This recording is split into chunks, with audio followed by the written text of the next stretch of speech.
नमस्कार दोस्तों, आप सभी का राज हिस्ट्री पॉइंट के यूट्यूब चैनल में स्वागत है। हम लोग पढ़ रहे हैं कक्षा 11 का जीव विज्ञान। आज हमारा इसका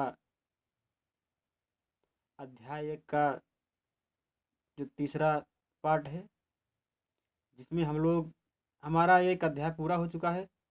दोस्तों, ये हमारा दूसरा अध्याय है। सॉरी, यहाँ पर टाइपिंग में मिस्टेक हो गया है। ये हमारा अध्याय 2 है। अध्याय 2 में हम लोग आज पहला शुरू करने वाले हैं। इसमें हम लोग पढ़ने वाले हैं जीवधारियों का वर्गीकरण। जीव विज्ञान कक्षा 11 का जो दूसरा अध्याय है, उसमें आपका है जीवधारियों का वर्गीकरण। तो हम लोग आज इसको समझेंगे कि वर्गीकरण क्या है, इसकी आवश्यकता क्यों पड़ी। फिर अगले वीडियो से हम लोग शुरू करेंगे कि जो जीवधारी हैं उनका वर्गीकरण किस रूप में किया गया है ना, उस किस समूह में किया गया है, किस जगत में किया गया है, क्या उनके लक्षण है। धीरे धीरे हम एक एक करके सभी चीज़ों को पढ़ते जाएंगे। आज हम लोग केवल देखेंगे कि जीवधारियों का वर्गीकरण जो है, वर्गीकरण क्या चीज़ है और वर्गीकरण की हमें आवश्यकता क्यों पड़ी, आखिर हमने क्यों वर्गीकरण किया जीवों का। तो दोस्तों, सबसे पहला है कि वर्गीकरण क्या है। तो जैसा कि दोस्तों आप लोग जानते हो कि हमारे पूरे संसार में या पूरे संपूर्ण जीव जगत की बात की जाए तो बहुत सारे जीव हैं, बहुत से प्रकार के।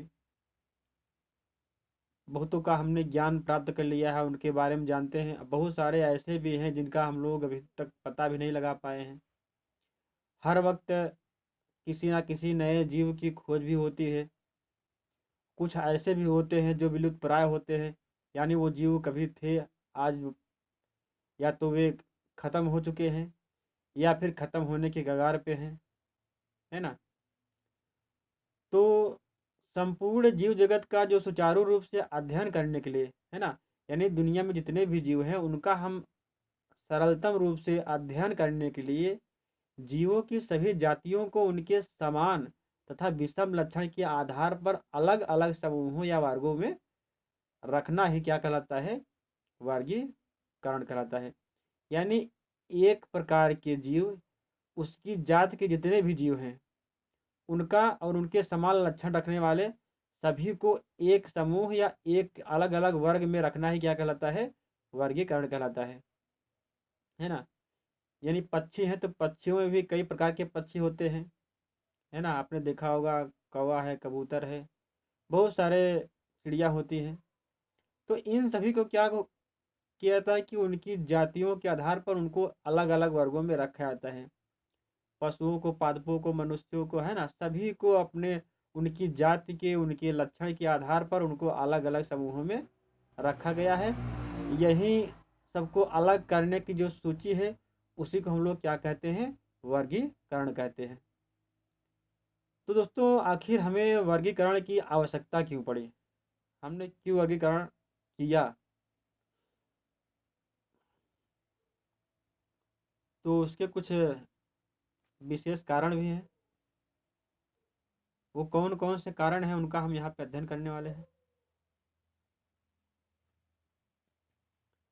पहला है, हमने अध्ययन की सुविधा के लिए, हमने अपने अध्ययन की जीवों के बारे में हम अध्ययन कर सके आसानी से, इसकी सुविधा के लिए हमने क्या किया है, इनका वर्गीकरण किया है। तो अध्ययन की सुविधा के लिए अलग अलग लक्षणों वाले जीवों को अलग अलग वर्गों में विभाजित किया गया है। एक वर्ग विशेष के लक्षणों का हम यदि अध्ययन करते हैं तो हमें उस वर्ग के सभी जीवों के विषय में क्या होती है, जानकारी मिल जाती है ना। अगर एक वर्ग में हमने कई प्रकार के जीवों को रखा है, क्यों रखा है, तो उस वर्ग में जितने भी जीव होंगे सबके एक समान लक्षण होंगे। अब हम अगर किसी एक जीव का अध्ययन करते हैं तो हमें उस वर्ग में जितने भी जीव हैं, हमें मालूम पड़ जाएगा कि सभी जीवों के यही लक्षण है ना, क्योंकि लक्षण तो समान है सबके, हर वर्ग में। तो इसीलिए हमने क्या किया, वर्गीकरण किया, ताकि संसार के जितने भी जीव हैं उनका आसानी से हम लोग अध्ययन कर सके, उनके बारे में जान सके और उन्हें पहचान सके। अगला है कि जैव विकास का प्रमाण, यानी हमें वर्गीकरण से ही क्या मिलता है, जैव विकास का प्रमाण मिलता है। कि जैव विकास मतलब होता है कि जीवों का जो क्रमिक विकास है, वो यानी पृथ्वी पर कैसे जीव उत्पन्न हुए, फिर उनका लगातार किस रूप में परिवर्तन होता गया। क्योंकि आज हम जिस रूप में हैं, ये शुरुआत में तो इस रूप में थे नहीं। आपने भी पढ़ा होगा कि जो मनुष्य है वो बंदरों का ही विकसित रूप है। कभी हमारे पूर्वज बंदर हुआ करते थे, धीरे धीरे हमारा क्या होता गया, विकास होता गया। कभी हम 4 पैरों पर चलते थे, आज हम 2 पैरों पर चल रहे हैं, हमारे 2 पैर हाथ के रूप में काम कर रहे हैं। हम हमारा मस्तिष्क भी विकसित हो गया है। हम लोग, हमारा जो समझ है वो बहुत ही विकसित हुआ है ना। हमारा क्रमिक विकास हुआ है, लगातार हमारे पीढ़ी दर पीढ़ी क्या होता गया है, विकास होता गया है।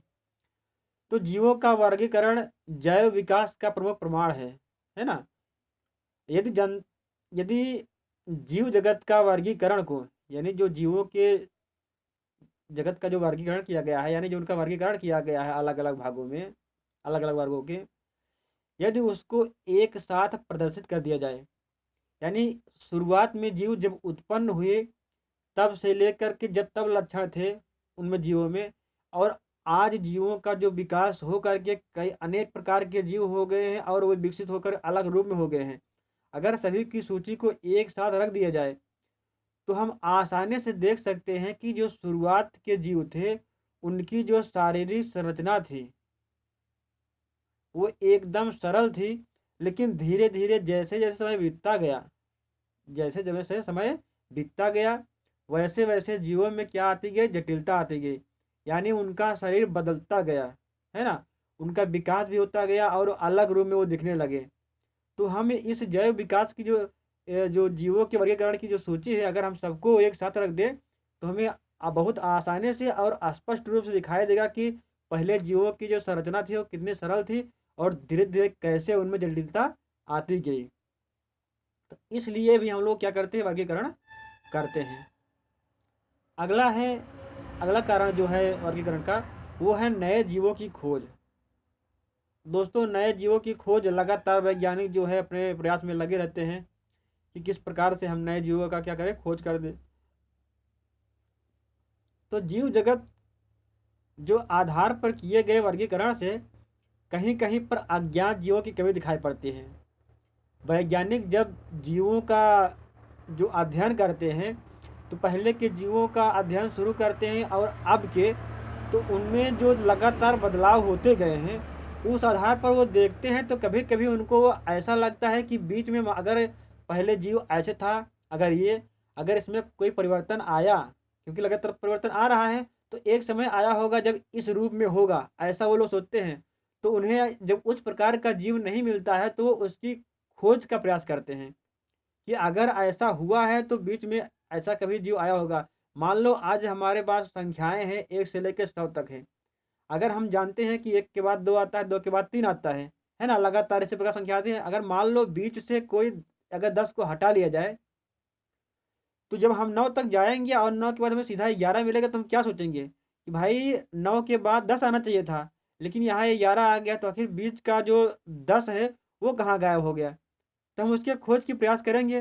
तो उसी प्रकार दोस्तों जो जीवों का वर्गीकरण है, इसका अध्ययन हम लोग, इसका वर्गीकरण इसीलिए किए हैं ताकि हम जब इनके क्रमिक विकास को समझे तो हमें जो अज्ञात जीव है उसको खोजने में हमें मदद मिले। हमें मालूम तो पड़े कि किस प्रकार के जीव रहे होंगे इस प्रकार के, तभी तो हम उनका खोजने का प्रयास करेंगे। तो इसीलिए भी वर्गीकरण इनका किया गया है ताकि नए जीवों की क्या हो सके, खोज हो सके।